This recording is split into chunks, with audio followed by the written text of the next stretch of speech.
Hello friends, welcome to Indian study पर आपका स्वागत है। दोस्तों, आज की इस वीडियो में मैं आप लोगों के लिए हिंदी का मॉक टेस्ट लेकर के आया हूं, जो कि आपके आने वाले एग्जाम यूपी पुलिस कांस्टेबल के लिए बहुत ही ज़्यादा इंपॉर्टेंट है। वीडियो को एंड तक जरूर देखिएगा, क्योंकि लास्ट में मैं आपसे क्वेश्चन भी पूछूंगा और उसका आंसर आपको कमेंट बॉक्स में बताना होगा। साथ ही साथ इस वीडियो की पीडीएफ डिस्क्रिप्शन में टेलीग्राम चैनल का लिंक दिया हुआ है, वहां से आप प्राप्ति कर सकते हैं। पहला क्वेश्चन आपके सामने के सर्वनाम के कितने भेद हैं या कितने भेद होते हैं। तो सर्वनाम के 6 भेद होते हैं। सिंपल सा क्वेश्चन है, पहला ऑप्शन करेक्ट। कौन सा व्यंजन ता वर्ग का नहीं है, यानी कि जो ता वर्ग में नहीं आता है। ता था दा धा ना मा, ये पा वर्ग का व्यंजन है। पा फा बा भा मा है पा वर्ग का, ना कि ता वर्ग का। दूसरा ऑप्शन करेक्ट। भिन्न भिन्न स्वरों के मेल से जो स्वर उत्पन्न होता है उसे क्या कहते हैं। भिन्न भिन्न स्वरों के मेल से जो स्वर उत्पन्न होता है उसको हम क्या कहते हैं। सर, उसको हम संयुक्त स्वर कहते हैं। पहला ही ऑप्शन करेक्ट। दोस्तों, जैसे ही आप अनअकैडमी का लर्निंग ऐप प्ले स्टोर से डाउनलोड करोगे तो आपसे पूछेगा कि आपको कॉम्पिटिटिव एग्जाम की तैयारी करना है या आपको 6 से 12 तक पढ़ना है। तो मैं तो आपसे कहूंगा कि आप कॉम्पिटिटिव एग्जाम की तैयारी करना चाह रहे हैं, ठीक है। आप किसी भी कैटेगरी को सिलेक्ट कर सकते हैं। Railway, bank, SSC, UPPSC, BPSC, RPSC, CPSC, कोई भी स्टेट पीसीएस को आप सिलेक्ट कर सकते हैं। जिस भी कैटेगरी को आप सिलेक्ट करना चाहें आप उसको सिलेक्ट कर सकते हैं, ठीक है। जैसे मैं आपको यूपीएससी सीएससी कैटेगरी चूज कर लेता हूं, मैंने चूज कर लिया। हिंदी में मुझे पढ़ना है तो मैंने इसको चूज कर लिया, ठीक है। किस भी एग्जाम के लिए प्रिपरेशन कर रहे हैं, हमने आगे बढ़ गए, ठीक है। अब ऐसा नहीं है कि आपने इस कैटेगरी को चूज किया है तो आप मेरे से नहीं पढ़ पाएंगे, जबकि मैं यूपीपीएससी कैटेगरी के अंतर्गत जो है वो पढ़ाता हूँ। ये सब्सक्रिप्शन अगर आप लेना चाहें तो सब्सक्रिप्शन ले सकते हैं, ठीक है। क्योंकि अनअकैडमी और अनअकैडमी प्लस में बहुत ज्यादा फर्क है, ठीक है। सब्सक्रिप्शन के बारे में भी आपको बता दूंगा किसी और वीडियो में। तो आपके सामने इस तरीके का इंटरफेस आएगा, ठीक है। तो आपको मेरा नाम सर्च करना है, ठीक है। मेरा नाम क्या है, तारिक सरवर। तारिक सरवर, ठीक है। तारिक सरवर, तो मैं आपको मिल जाऊंगा। देखो, तारिक सरवर, ये मिल गया। ये मैं आपको यूपीपीएससी कैटेगरी के अंदर पढ़ा रहा हूँ, ठीक है। तो जैसे ही आप कोई भी क्लास होगी मेरी, ठीक है, जैसे ही आप किसी भी क्लास पर क्लिक करेंगे तो कोई भी आप मेरी क्लास पर क्लिक कर सकते हैं। मेरी सारी ही क्लास जो है वो बिल्कुल फ्री ऑफ कॉस्ट होती हैं।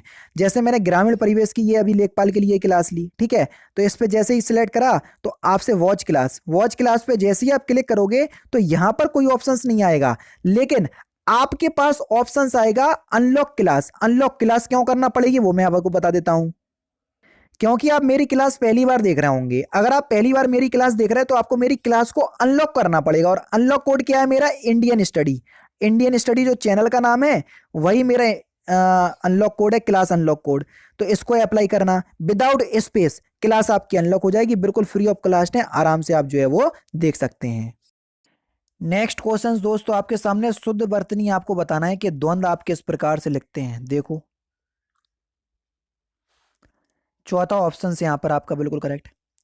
भगवत भक्ति में संधि कौन सी है। भगवत भक्ति में कौन सी संधि है, व्यंजन संधि होगी। तीसरा ऑप्शन से यहां पर आपका बिल्कुल करेक्ट हो जाएगा। कौन सा विशेषण निश्चित संख्यावाचक विशेषण नहीं है। तो सही आंसर आपका क्या हो जाएगा सर, सैकड़ों लोग मारे गए। पता नहीं है, एक सैकड़ा मतलब 100, दो सैकड़ा 200, तीन सैकड़ा 300, तो कोई निश्चित संख्या नहीं है, इसलिए ये निश्चित संख्यावाचक विशेषण नहीं है। पुष्कर का अर्थ क्या होता है। पुष्कर का अर्थ होता है सरोवर। चौथा ऑप्शन करेक्ट। हास्य का विलोम शब्द क्या होगा। हास्य का विलोम शब्द हो जाएगा रुदन। चौथा ऑप्शन बिल्कुल करेक्ट। जो अच्छे कुल में उत्पन्न हो वाक्यांशों के लिए एक शब्द क्या होगा, उसे हम क्या बोलेंगे, उसे हम कुलीन बोलेंगे। पहला ऑप्शन करेक्ट। किस रस का स्थायी भाव निर्वेद होता है, सिंपल क्वेश्चन।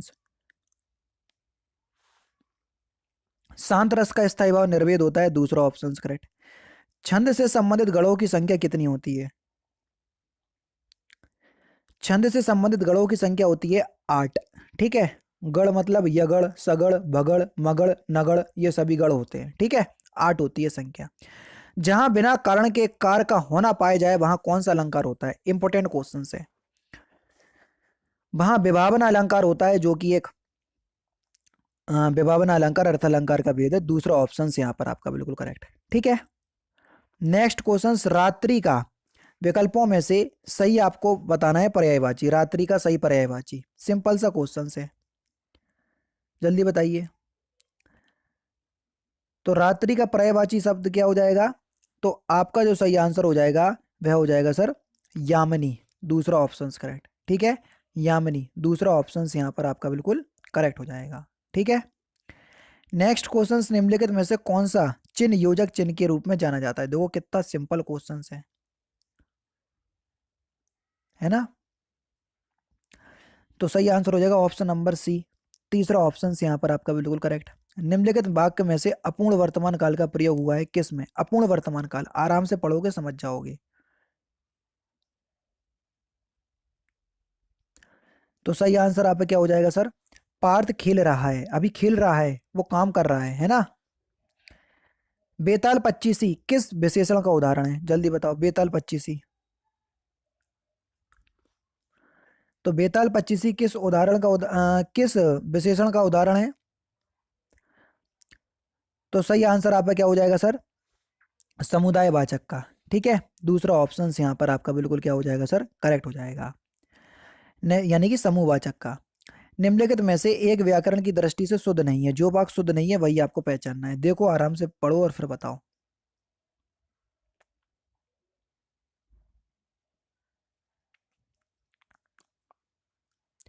तो सही आंसर आपका क्या हो जाएगा सर? कई बार हम कोई चीज से प्रेरित होकर कोई ऐसा काम कर शुरू कर देते हैं पर उसे पूरा नहीं कर पाते।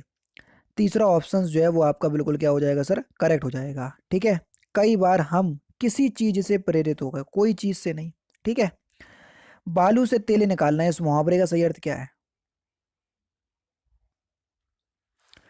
असंभव को संभव करना, तीसरा ऑप्शन करेक्ट। अपने मरे बिना स्वर्ग नहीं दिखता, इस कहावत का सही अर्थ क्या है? मतलब कि संकट में पड़े बिना अच्छा फल नहीं मिलता, दूसरा ऑप्शन बिल्कुल करेक्ट हो जाएगा। राजपुत्र में कौन सा समास है? राजपुत्र यानी कि राजा का पुत्र, और जहां पर कारक चिन्हों का बोध हो जाए वहां अपने आप ही कौन सा तत्पुरुष समास हो जाता है? पहला ऑप्शन करेक्ट। मीरा जोर से हंसी, इस वाक्य में क्रिया की समुचित उदाहरण आपको बताना है, किस क्रिया का समुचित उदाहरण है? मीरा जोर से हंसी, अब सॉरी, मीरा जोर से हरी हंसी। अब देखो, हंसने के लिए किसी भारी साधन की आवश्यकता नहीं है। जब किसी चीज को या किसी क्रिया को पूरा करने के लिए भारी साधन की आवश्यकता ना हो तो वहां अकर्मक क्रिया होती है, तो बस ये अकर्मक क्रिया का उदाहरण है, पहला ऑप्शन करेक्ट। विशेषण शब्द जिस संज्ञा या सर्वनाम की विशेषता बतलाते हैं उसे क्या कहते हैं? उसे हम विशेष कहते हैं, दूसरा ऑप्शन करेक्ट। अक्षी का तद्भव आपको बताना है कि अक्षी का तद्भव शब्द क्या होगा? तो अक्षी का तद्भव शब्द हो जाएगा आंख, तीसरा ऑप्शन बिल्कुल करेक्ट।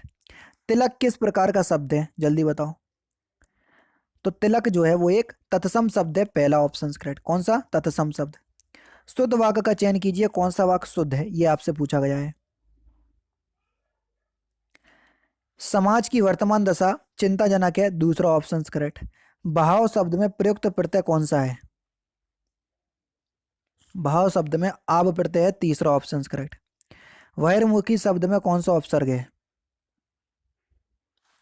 वहीर उपसर्ग, पहला ही ऑप्शन बिल्कुल करेक्ट। सदा एक वचन में प्रयुक्त होने वाले शब्द कौन से हैं? सहायता शब्द जो है वो हमेशा एक वचन के रूप में प्रयोग होने वाला शब्द है। कौन सी पुस्तक रामचंद्र शुक्ल के द्वारा लिखी गई पुस्तक है? हिंदी साहित्य का इतिहास, तीसरा ऑप्शन बिल्कुल करेक्ट। रसिक प्रिया के लेखक कौन है? Important questions.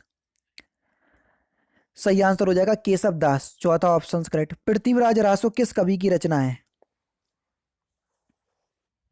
तो सही आंसर आपका क्या हो जाएगा सर? चंद्रवरदाई। और लास्ट क्वेश्चंस के सूर सागर किसकी रचना है? तो इस क्वेश्चंस का आंसर आप मुझे कमेंट बॉक्स में बताएंगे।